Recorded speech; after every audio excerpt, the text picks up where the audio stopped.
चला, last time आपण मॅट्रासिस मधले 2x2 चे एक्झाम्पल्स बघितले होते की to find a inverse of 2x2 matrices some row operations using them. आपल्याला इनवर्स काढायचे असतील तर रो ऑपरेशनचा कसा वापर करायचा आपण ते बघत होतो. सिलेक्टिव्ह आपण एक्झाम्पल्स बघितले होते आणि त्याच्यातले काही एक्झाम्पल्स आपण अगोदर सॉल्व्ह केले होते, काही होमवर्कला दिले होते, परत काही सॉल्व्ह केले होते, परत होमवर्कला दिले होते. ओके, लास्ट टाइम मी थोडेसे जास्त एक्झाम्पल दिले होते आणि त्या एक्झाम्पल्समध्ये कोणाला काही डाऊट असेल होमवर्कच्या एक्झाम्पल्समध्ये किंवा जमलेले नसतील ते एक्झाम्पल मला सांगायचे आहे. ओके, काल किती एक्झाम्पल झाले होते लास्ट टाइम आपले? झालेले एक्झाम्पल सांगा.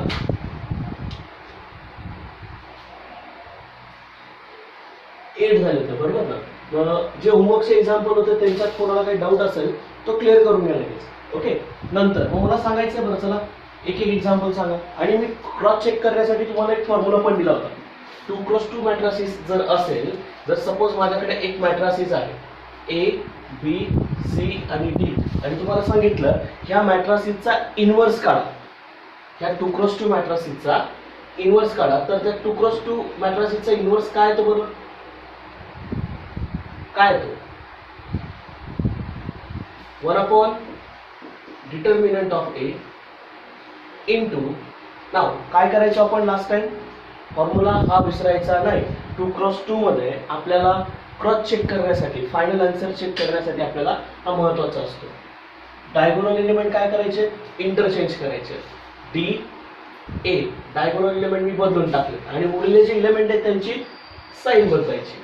Minus B minus C, that's one is my inverse. हा माझा 2x2 मॅट्रिक्सचा काय असतो? इनवर्स असतो, जर तो एक्झिस्ट होत असेल तर. ओके, चला मग 9 नंबरचं एक्झाम्पल मला सांगायचं आहे. 9 नंबरचं एक्झाम्पल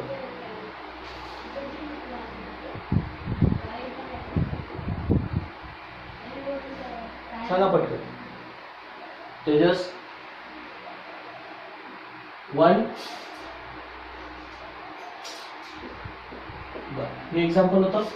बऱ्याच जणांचे डाऊट्स होत आहेत. मला मागच्या वेळेला किंवा आपण जे एक्झाम्पल झाले होते त्यानंतर बऱ्याच जणांनी मला विचारलं होतं की सर काही एक्झाम्पल्समध्ये आलेलं नाही, त्यामुळे त्यांनी क्लिअर करून घ्या.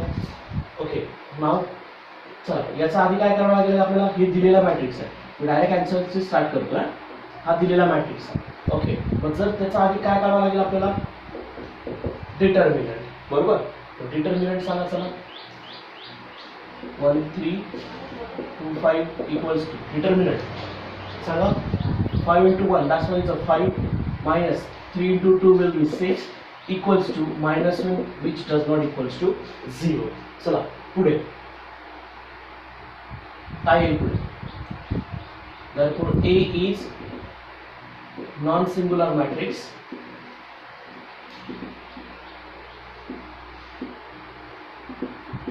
therefore A is invertible, therefore A inverse exists. चला मग आता आपण काय करतो? To find A inverse by using row transformations. चला रो ट्रान्सफॉर्मेशन साठी आपण कन्सिडर काय करतो? इक्वेशन. कुठलं इक्वेशन कन्सिडर करतो? A into inverse equals to identity. Okay, जर ए मॅट्रिक्स हा 2x2 असेल तर आयडेंटिटी मॅट्रिक्स किती क्रॉस कितीचा असेल? जर ए हा 2x2 जर असेल तर आयडेंटिटी मॅट्रिक्स सुद्धा 2x2 चा असायला पाहिजे. आपल्याला फक्त व्हॅल्यू पुट करा. A matrix 1 3 2 5 into A inverse equals to identity 1 0 0 1. Okay, now चला पुढे. आता ऑलरेडी किती एलिमेंट आपल्याला चेंज करायचे? आपली प्रोसेस विसरायची नाही. A into A inverse equals to identity असल्यावर ह्या ए मॅट्रिक्सला आयडेंटिटी मध्ये कन्वर्ट करा आणि आयडेंटिटी मध्ये कन्वर्ट करत असताना जे ऑपरेशन ए वर अप्लाय करतो तेच कोणावर अप्लाय करायचे? RHS साइडच्या आयडेंटिटी मॅट्रिक्सवर अप्लाय करायचे. मग आयडेंटिटीवर अप्लाय करत असताना बघा, आता चला ऑपरेशन सांगा पण मला पहिलं. आता ऑलरेडी 1 आहे, बरोबर? मग याला 0 करावं लागेल. चला सांगा मग. 2 R1 बरोबर. चला सांगा बरं पटकन. 1 3 पहिल्या रोला चेंज करत नाहीये, पहिला रो ॲज इट इज राहणार. ओके, मग दुसरा रो हा 0 होऊन जाईल. ओके, R2 काय इथे आहे? R2 काय 5. R1 काय त्या ठिकाणी?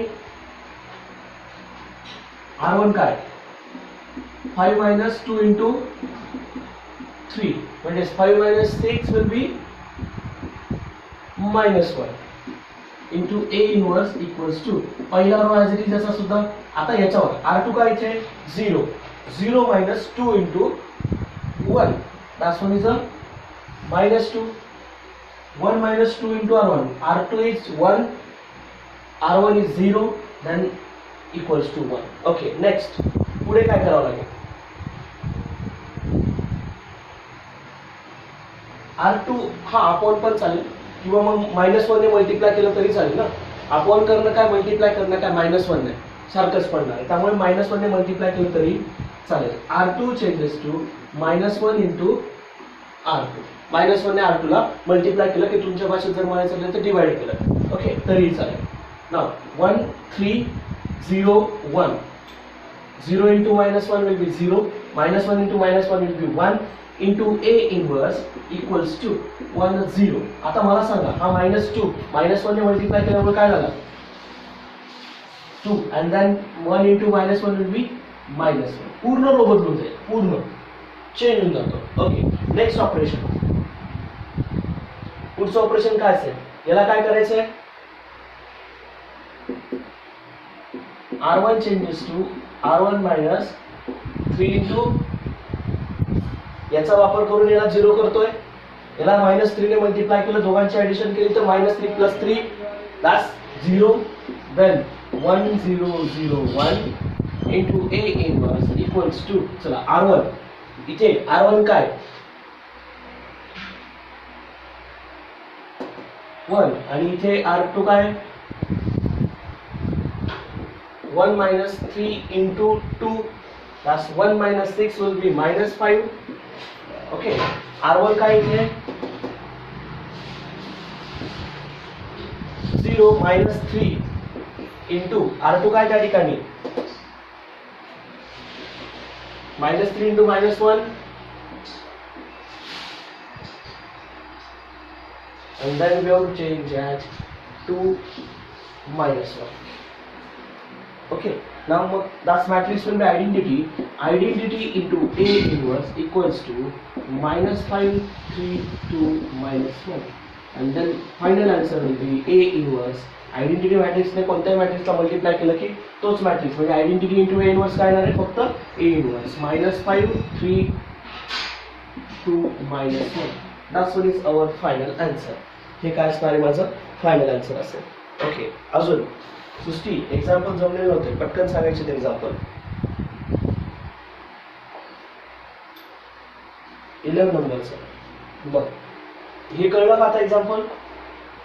याचा फायनल मी होमवर्कचे एक्झाम्पल मी सॉल्व्ह करून देतोय. ते एक्झाम्पलचं सोल्युशन व्यवस्थित सर्वांनी ऑब्झर्व करायचं आहे. काय काय आपल्या मिस्टेक झाल्या, कुठल्या रो ऑपरेशनमध्ये आपलं कॅल्क्युलेशनमध्ये गडबड झाली आहे किंवा रो ऑपरेशन घेताना काय मिस्टेक होते हे ओळखायचं आहे. प्रत्येकाने मिस्टेक काय होत आहे किंवा मिस्टेक करत असताना म्हणजे आपल्या प्रत्येकाला जर सारख्या त्याच मिस्टेक होत असतील तर लक्षात घ्या की आपल्याला कुठेतरी त्याचा प्रॉब्लेम येतोय किंवा समजत नसेल तर मला तसं सांगायचं, आपण वाटल्यास परत त्या पद्धतीने घेऊ. ओके, नाव 10 नंबर चालेल का सर्वांना?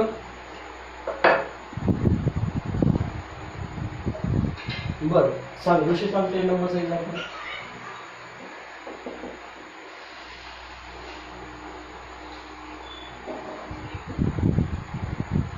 3 1 4 2. ओके, ठीक आहे. 3 1 4 2.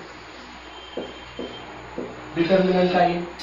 3 into 2 will be 6, 4 into 1 will be 4 equals to 2 which does not equals to 0. Determinant is 2 which does not equals to 0. Same as at इथपर्यंत सारखंच आपल्याला पुट करावं लागेल. इथे मॅट्रिसेस बदलून जाईल, ऑपरेशन्स बदलून जातील. मॅट्रिसेस काय आपला 3 1 4 2. चल आपली रेग्युलर वे आपल्याला जेवढे एलिमेंट बदलायचे तेवढे. इथे काय पाहिजे मला? 1 पाहिजे आहे, बरोबर ना. जर 1 पाहिजे असेल तर आपल्याला काय करावं लागेल, या पूर्ण रोला कितीने डिवाइड करावं लागेल. जर 1 करायचं असेल तर त्याच व्हॅल्यूने त्याला काय करावं लागतं, डिवाइड करावं लागतं. हा 3 आहे, बरोबर ना. मग या रोला कितीने डिवाइड करावं लागेल, 3 ने डिवाइड करावं लागेल. म्हणजे R1 ला चेंज करतोय आणि R1 रोला मी 3 ने डिवाइड करतोय. चला डिवाइड करून द्या त्याला. काय येईल बघा, 3/3 किती येईल, 1. That's 1/3. That's 4. 2 into A inverse equals to 1/3. 0, 0, 1. बरोबर आहे का. पूर्ण 0/3 will be 0. याचा काही संबंध नाही. 1/3 याच की जाणार इथे. आता यालाच काय करायचं आपल्याला, 0. मग R2 changes to R2 minus, याला किती मल्टिप्लाय करू, -4R1. -4R1 याचा वापर करतोय. पहिल्या रोचा वापर करून मी दुसऱ्या रोला काय करतोय, त्याच्यातला एलिमेंट काय करतोय, 0 करतोय. चला मग सांगा, पहिल्या रो ॲज इट इज 1/3 हा 0 होऊन जाईल. ओके. आता इथे बऱ्याच जणांचं कॅल्क्युलेशन इथे गडबड झालं असेल, मी सांगतो. कारण काय होतं माहिती का, जर इथे काहीतरी फ्रॅक्शन व्हॅल्यू आली किंवा कॅल्क्युलेटेड व्हॅल्यू म्हणजे आपण जर म्हणायला गेलं रॅशनल फॉर्म मध्ये जर आली तर इथे कॅल्क्युलेशनच्या वेळेला तुमचं पॉपआउट होत असतो. मग एक साधारण सोपं एक लक्षात घ्या, तुमचा जो पेन्सिल असेल तर त्या ठिकाणी कॅल्क्युलेशन करून घ्या. ओके. फ्रॅक्शन मध्ये डायरेक्टली आपल्याला काय काय आन्सर हे माहिती नसतंय. मग इथे R2 काय, ऑपरेशन लिहून घ्या इकडे, R2 - 4R1. ओके. नाव R2 काय, त्या ठिकाणी 2 आहे, बरोबर आहे. -4 इंटू त्या ठिकाणी R1 काय, हा R2, तर हा त्या ठिकाणी काय त्याचा करस्पॉन्डिंग R1 आहे. मला 1/3 ने मल्टिप्लाय करावं लागेल, बरोबर आहे, R1 ची व्हॅल्यू. मग इथे बघा 2 - 4/3 क्रॉस मल्टिप्लाय करा बरं, काय येत आहे, 3 into 2, 3 into 2 will be 6. 6 - 4, 6 - 4 किती येणार, 2. That's 2/3. 2/3 into A inverse, पहिला रो ॲज इट इज 1/3, 0. जे ऑपरेशन आपण इकडे अप्लाय करतोय तेच ऑपरेशन ना इकडे पण. मग इथे सुद्धा मग R2 काय त्या ठिकाणी, हेच ऑपरेशन. R2 0 - 4 इंटू R1 काय त्या ठिकाणी, परत 1/3, म्हणजे याची व्हॅल्यू काय आली, -4/3, बरोबर. नंतर R2 काय त्या ठिकाणी 1 मायनस त्या ठिकाणी करस्पॉन्डिंग R1 काय 0. 1 - 0 काय 1, बरोबर ना. मग आता एक एक टप्प्याटप्प्याने लक्षात घ्या की आपल्याला काय करत असतं आपण. पुढे सांगा बरं पटकन, आता काय करावं लागेल, याला जर 1 करायचं असेल तर याच्या रेसिप्रोकलने याला मल्टिप्लाय करा. याच्या रेसिप्रोकलने याला मल्टिप्लाय, म्हणजे याचा रेसिप्रोकल कोण येईल, 3/2 मल्टिप्लाय करा. म्हणजे आपण जर डिवाइड 1 करतो ना, आपण डिवाइड कशाने करावं लागलं असतं, 2/3 ने. मग डिवाइड करण्यात ज्यावेळेला 2/3 करतो रेसिप्रोकल त्याला काय होऊन जातो, मल्टिप्लाय. मग 2/3 चा रेसिप्रोकल 3/2, त्या रोला त्या 3/2 ने मल्टिप्लाय करा. R2 changes to 3/2 into R2, बरोबर ना. तर multiply by the reciprocal of that number. मग आपल्याला परत त्या ठिकाणी 1 मिळते. बघा आता काय काय मिळतं, 1/3, 0, 1 into A inverse equals to, okay. बघा बरं आता 1/3 as it is, 0 as it is. Okay. इथे मल्टिप्लाय करतोय, बरोबर. R2 that's 3/2 into R2 ना, फक्त R2 किती इथे -4/3, then this 3 get cancel आणि -4/2 मी डिनॉमिनेटरचा 2 as it is राहू देऊ का, डिनॉमिनेटरचा मी भाग नाही देत, त्याला -4/2 आहे ना, मी भाग नाही देत. का बरं देणार नाही भाग, 1/2 बाहेर निघून जाईल, बरोबर ना. that's -4/2, बरोबर. नंतर त्या ठिकाणी इथे 1 म्हणजे जास्त 2, 3/2 आहे. 1 into 3/2 will be 3/2. हा पूर्ण रो चेंज झाला. आता याला काय करायचंय,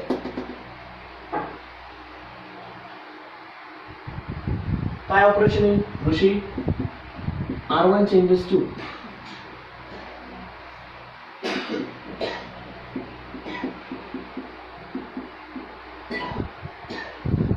R1 मायनस याला -1/3 ने मल्टिप्लाय करावं लागेल ना. R1 मायनस 1/3 इंटू R2 याला 1/3 ने मल्टिप्लाय करायचं आणि मग त्यानंतर त्याला सॉल्व्ह करायचं. तर मग हा ऑलरेडी आता कशात कन्वर्ट होईल 1001 इंटू A इनवर्स. आता महत्वाचे ऑपरेशन याच्यावर असतील. ओके, याच्यावर का असतील कारण आपल्याला हा मॅट्रिक्स महत्वाचा आहे. त्या पद्धतीने आपल्याला त्याला सॉल्व्ह करावं लागेल. चल मग सांगा बरं पटकन आता पुढे ऑपरेशन मी लिहून घेतो. R1 minus 1/3 into R2. चला सांगा बरं पटकन. R1 किती आहे 1/3 मायनस 1/3 इंटू त्या ठिकाणी R2 किती आहे याच्या करस्पॉन्डिंगला -4/2.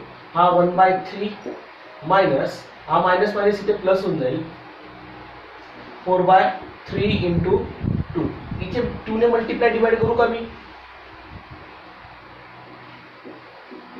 डिनॉमिनेटर सेम करून देतोय. ओके, न्यूमरेटरची काय होईल डिनॉमिनेटर सेम आला ना 2 + 4 will be 6/3 इंटू 2. 3 इंटू 2 ठेवतो चालेल का.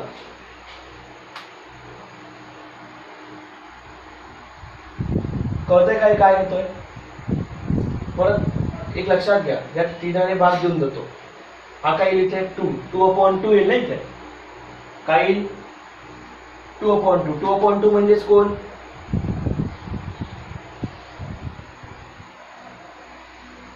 प्लस 2/2 ठेवतो फक्त. आणि हा जर तुम्हाला हे कॅल्क्युलेशन आवडत नसेल किंवा जर तुम्हाला या पद्धतीने ऍडजस्टमेंट करता येत नसेल तर सरळ सरळ आपली डिवाइड करून मोकळं होऊन जायचं. याला भाग देऊन द्यायचं सरळ सरळ मोकळं होऊन जायचं. फक्त फ्रॅक्शन व्हॅल्यू पॉईंट मध्ये व्हॅल्यू नाही लिहायचं. रॅशनल फॉर्म मध्ये लिहिणं गरजेचं असेल. तुम्हाला पॉईंट मध्ये व्हॅल्यू चालणार नाही. तुम्हाला काय करावं लागेल त्याला फक्त भाग देऊ शकता. आणि जर तुम्हाला कॉमन बाहेर काढायचं नसेल तरी काही प्रॉब्लेम नाही. तुम्ही कॉमन बाहेर काढायलाच पाहिजे असंही नाही.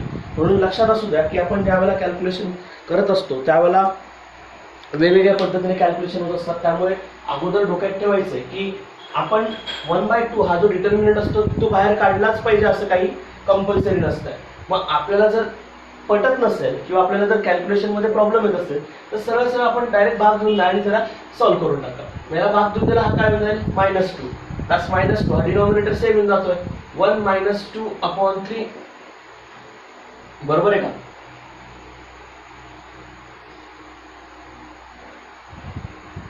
भाग दिल्यानंतर सांगा मला पटकन किती येतं आन्सर.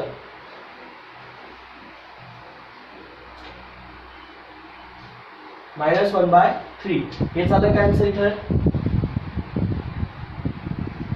हे झालंय का होणार नाही फक्त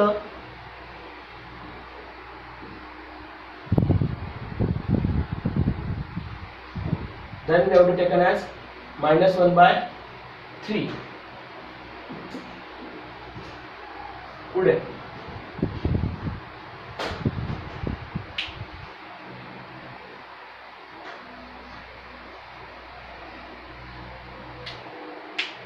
डिटर्मिनंट मध्ये व्हॅल्यू ज्या असतील त्या आपल्या कॅल्क्युलेटेड व्हॅल्यू असायला पाहिजे. एकदा जर चेंज केला तर परत चेंज होत नाही तर व्हॅल्यू. आपला इथे व्हॅल्यू डायरेक्टली कॅल्क्युलेटेड करत असताना छोटीशी प्रॉब्लेम आपल्या येतोय.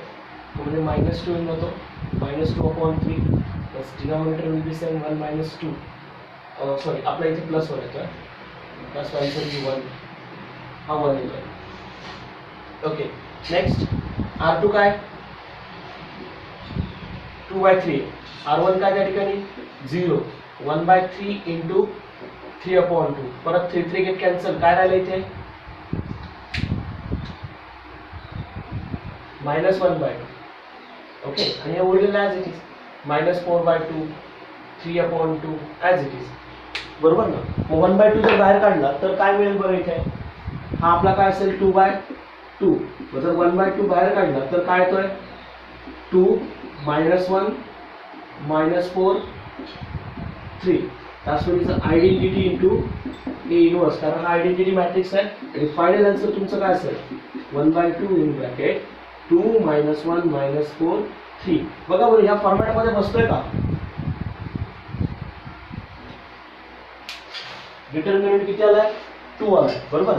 डायगोनल एलिमेंट चेंज करून दिलेत, चेंज केलेत आणि या दोघांची साईन बदलली फक्त. इथपर्यंत कोणाला काही डाऊट कळलं का ऋषी? ओके 11 नंबरचं अंजली.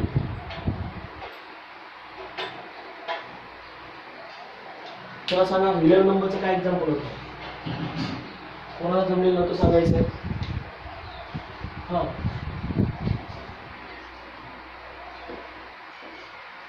हे होतं का?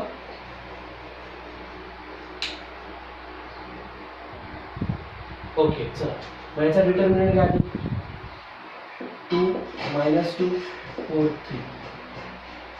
चला सांगा पटकन क्रॉस मल्टिप्लिकेशन डिटर्मिनंट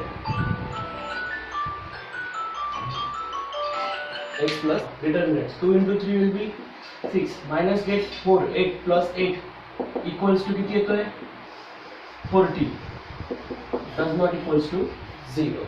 ओके चला आता पटापट सांगा मला मॅट्रिसेस बदलून दिला आपण.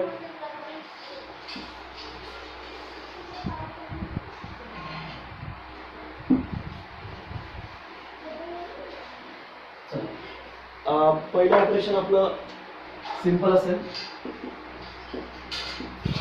हा फर्स्ट ऑपरेशन याला काय करावं लागेल आपल्याला R1 changes to R1 upon 2. मग R1 अपॉन 2 आहे ना, मग चला सांगा बरं पटकन 2 upon 2 minus 2 upon 2 minus 1 4 3 A inverse. Then we have taken as 1 upon 2 0 0 1. Okay चला पुढे याला काय करायचं आहे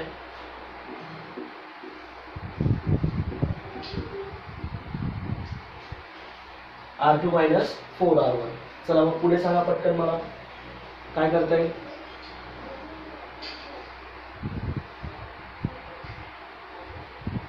वन मायनस 1 हा 0 होऊन जाईल.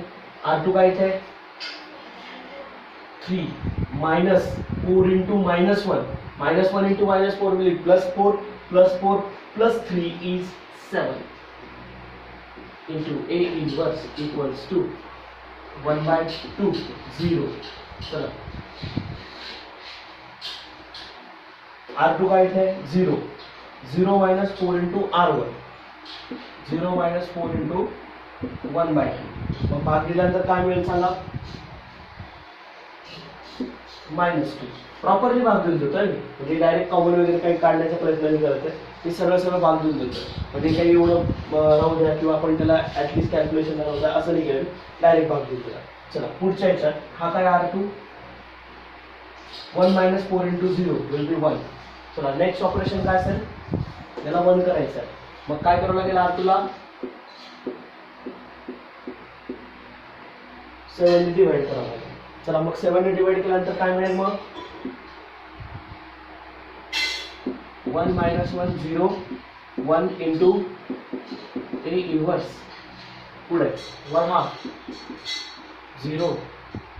Okay -2 upon.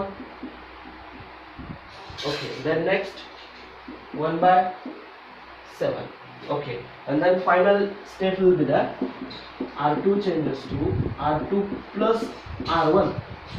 R1 change करतोय R1 plus R2. R1 plus R2. Addition करावं लागेल ना. 1 - 1 will be 0 directly. Then we have to take as identity matrix 1 0 0 1 into A inverse. चला मग आता पटापट सांगा दोघांची ऍडिशन करतोय मी. ऍडिशन केल्यानंतर काय मिळायला पाहिजे R1 plus R2 ना. ऑपरेशन माझं हे आहे R1 plus R2 1/2 minus 2/7 काय येईल क्रॉस मल्टिप्लिकेशन.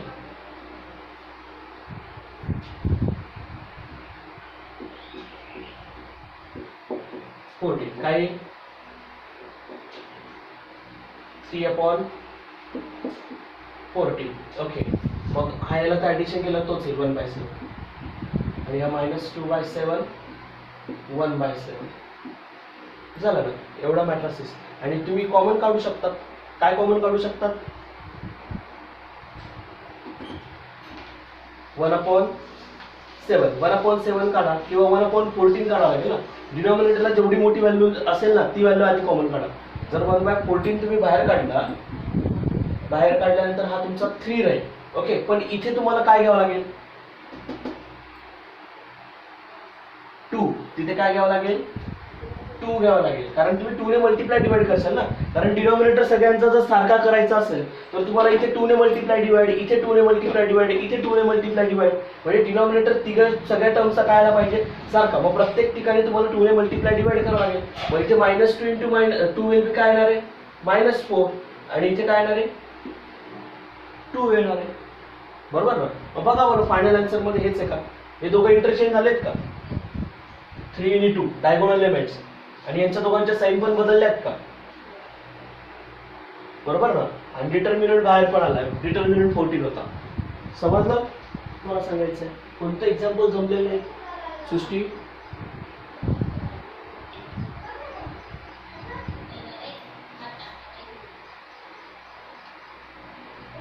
ट्वेल्व नंबरचं का? सांग मग एक्झाम्पल सांग.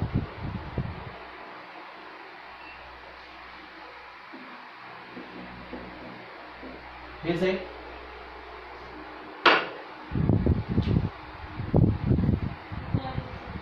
चला,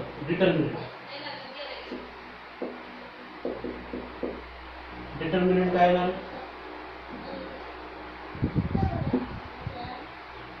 6 - -+20, 5 × -+20 26. ओके, थोडंसं मला असं वाटायला लागलं की काय कॅल्क्युलेशन मध्ये कुठे प्रॉब्लेम होतो माहिती का? जर डिटर्मिनंट जर मोठा आला ना तर त्या ठिकाणी कॅल्क्युलेशनला तुम्हाला प्रॉब्लेम येतात. मला असं वाटायला लागलं. कारण काय होतं माहिती का, की डिटर्मिनंट जर मोठा आला तर इथे मोठी लार्ज व्हॅल्यू येतात आणि शेवटी आपल्याला इथे डिनॉमिनेटर काढण्यासाठी काहीतरी प्रॉब्लेम होतो. म्हणून एक लक्षात घ्या, मी तुम्हाला कंपल्सरी सांगितलेलं नाही की इथून 1/14 बाहेर पडायला पाहिजे.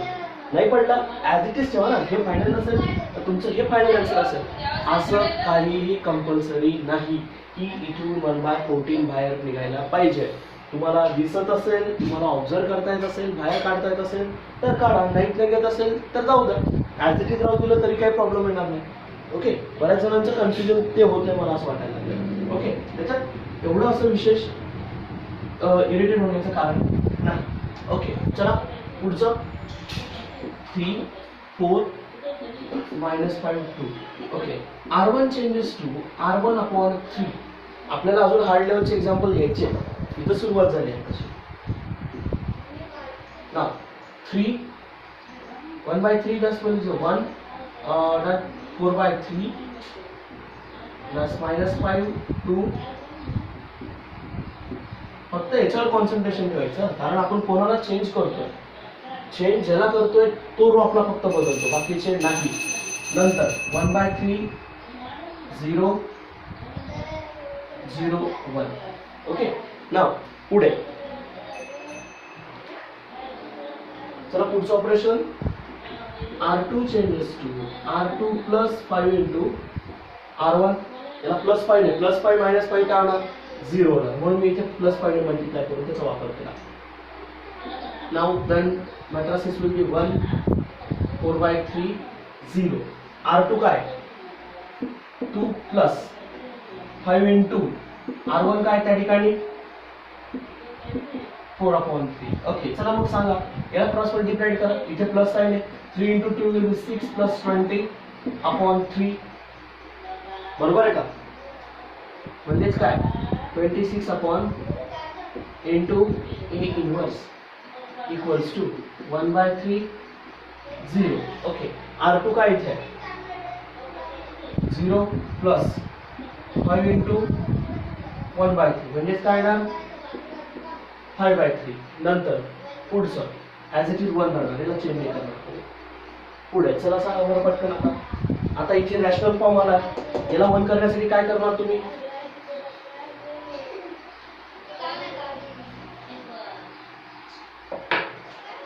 रेसिप्रोकलने मल्टिप्लाय. रेसिप्रोकल काय द्यायचा?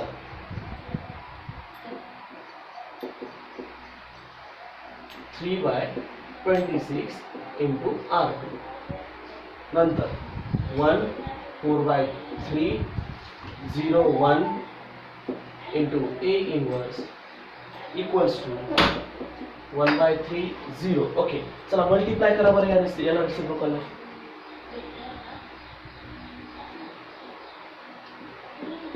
5/3 into 26 upon 3/26. 3 get cancel, म्हणजे काय राहिला फक्त 5/26.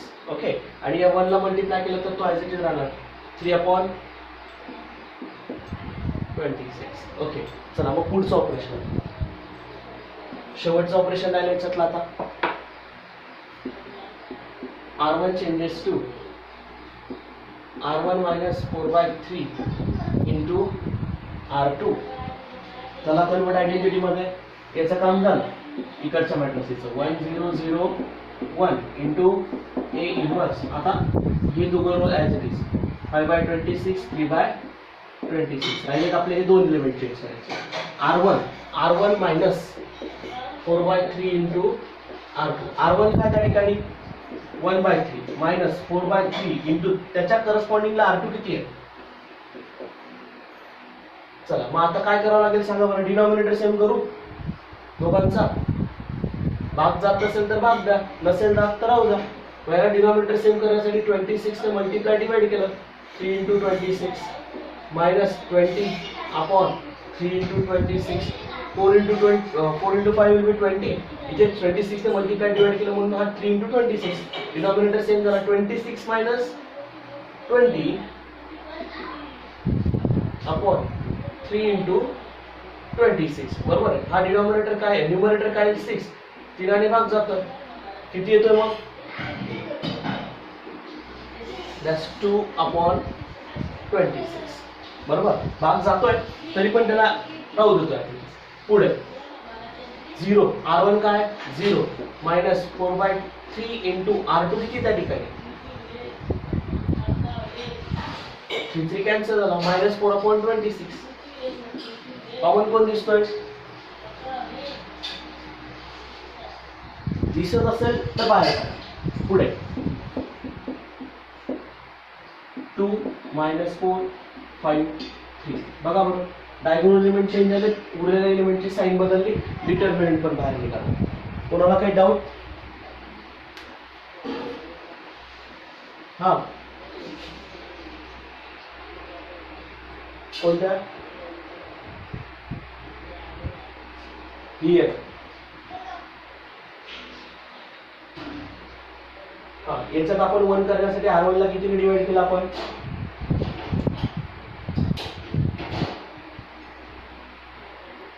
3 ने डिवाइड केलाय. क्लियर नाही दिसत आहे सगळ्यांना? क्लियर दिसत नाही का? याच्यात आपल्या पहिल्या R1 ला इथे एलिमेंट काय करायचा होता 1 करायचा होता, म्हणून आपण R1 ला किती डिवाइड केलं 3 ने. मग इथे 3 ने 3/3 किती झालं 1. 4/3 1/3 आणि 0/3 0 आला. नंतर याच्यात R2 plus 5 R1 याला काय करायचं होतं, मला 0 करायचं होतं. 1 minus of -5 म्हणजे हा 0 झाला. मग इथे आपण ऍडजस्टमेंट केली. R2 किती होता इथे 2 plus minus plus 5 into R1 किती आहे 4/3. याला क्रॉस मल्टिप्लाय केलं. 3 into 2 will be 6. 5 into 20 5 into 4 will be 20. 6 plus 26 6 plus 20 will be 26. 26/3. हा 26/3. नंतर इथे 0 होता. 1/3 into that will be 5 into R1 ना. 0 plus 5 into 1/3 means 5/3 आणि हा ॲज इट इज 1. पुढे आपल्याला याला काय करायचं होतं 1 म्हणजे याचा रेसिप्रोकल आपल्याला काय करावं लागेल मल्टिप्लाय. मग मल्टिप्लाय केल्यानंतर बघा हा 0 झाला, हा 1 झाला. नंतर याला मल्टिप्लाय केल्यानंतर 3 गेट कॅन्सल. 5/26 3/26 into 1 आणि शेवटची स्टेप याला 0 करावं लागेल. असं कळतंय का वैभव? हा, अजून कोणाला काही डाऊट?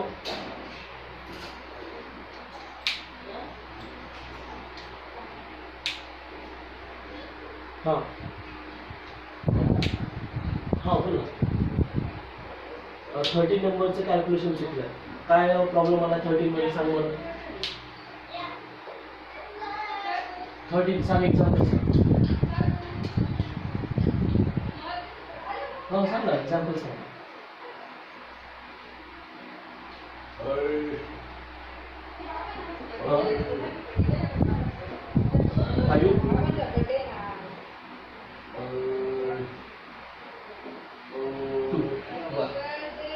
पुढे चला सांगा पटकन आता. -3 7 5 2. Okay cross multiplication. -6 -35 किती येणार. -6 -30 -41. म्हणजे ऑब्विसली 41चं कॅल्क्युलेशन आहे. याच्यापेक्षा लेवलिंग थोडीशी हार्ड झालं कारण डिटर्मिनंट येतं ना आपलं. ऑब्विसली डिटर्मिनंट 41 आला म्हणजे ऑब्विसली काही ना काहीतरी कॅल्क्युलेशन मध्ये ऑड नंबर त्याच्यामध्ये येणार. मग चला आता याच्यामध्ये काय करायचं सांगा बघा आपण आता.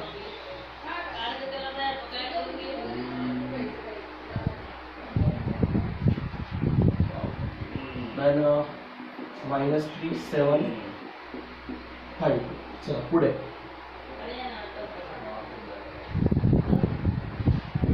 R1 changes to R1 upon -3. चला काय येईल मग matrix. 1 -7 upon 3 5 2 into A inverse. Then next -1/3 0 0 1.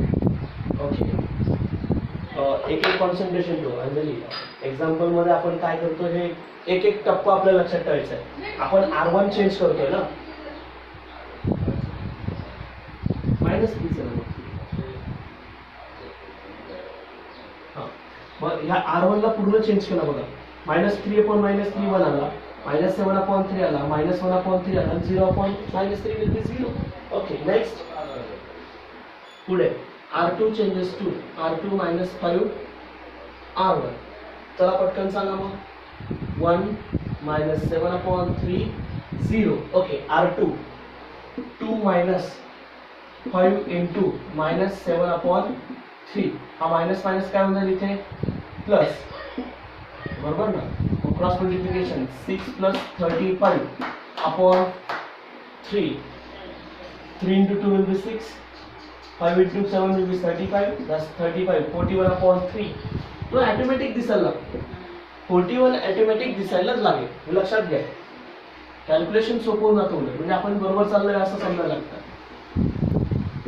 हा 0 आहे म्हणजे -5 upon -5 upon 3 फक्त. आणि हा 1 आहे. पुढे काय करावं लागेल सांग अंजली.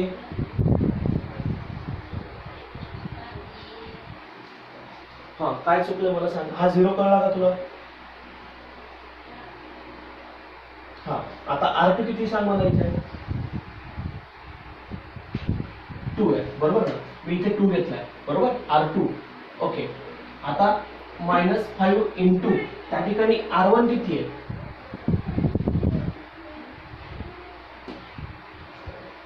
बरोबर ना.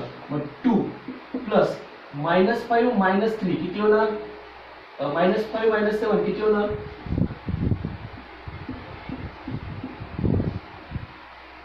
7 5 35 होतात ना. मायनस मायनस प्लस दोघांचा प्रॉडक्ट इथे आहे. आणि हा डिनॉमिनेटरचा 3 ॲज इट इज. यांच्या दोघांचा क्रॉस प्रॉडक्ट सांग मला. मध्ये प्लस आहे. 3 into 2 किती होईल.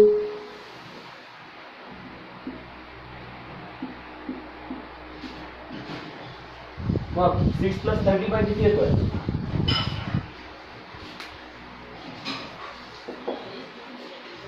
बरोबर का. नंतर इथे इथे बघ बरं मग R2 किती आहे 0 -5 into R1 किती तिथे. मग आता मला सांग मायनस मायनस काय होईल फक्त इथे प्लस होईल म्हणून 5 upon 3 आला फक्त. आणि हा 1 आहे इथे 0 त्याच्यामध्ये काही फरक पडत नाही. अजून R2 ला किती मल्टिप्लाय करणार.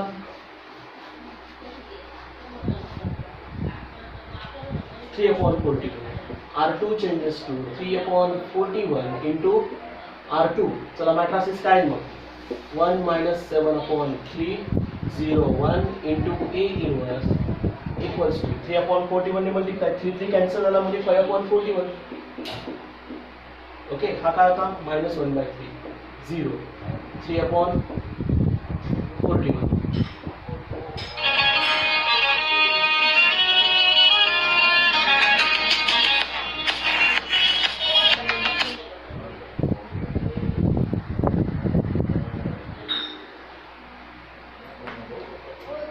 Okay, and next final answer will be R1 changes to R1 plus 7 upon R3 into R2. म्हणजे हा आयडेंटिटी मध्ये कन्वर्ट होतो 1001 into A inverse plus -1 by okay याच्यात चेंज केला. R1 किती आहे -1/3 प्लस 7 upon 3 into R2 किती आहे 5 upon 41. मग आपल्याला 5 upon 41 ने मल्टिप्लाय म्हणजे 41 ने -41 upon 3 प्लस 35 upon 3 into 41 याला 41 ने मल्टिप्लाय.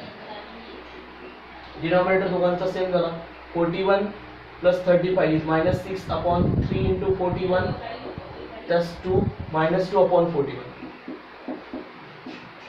नंतर हा 5 upon 41 3 upon 41. पुढे लास्ट R1 0 आहे म्हणजे 7 upon 3 into 3 upon 41 म्हणजे 7 upon 41. हे तुमचं फायनल आन्सर असेल. 41 बाहेर निघेल ना, 41 बाहेर निघेल. 41 बाहेर निघाला की फायनल आन्सर असं काहीतरी असेल पाहिजे. हा A इनवर्स निघेल 1 upon 41 in bracket -2 7 5 3. That's your final answer. याच्यात कोणाला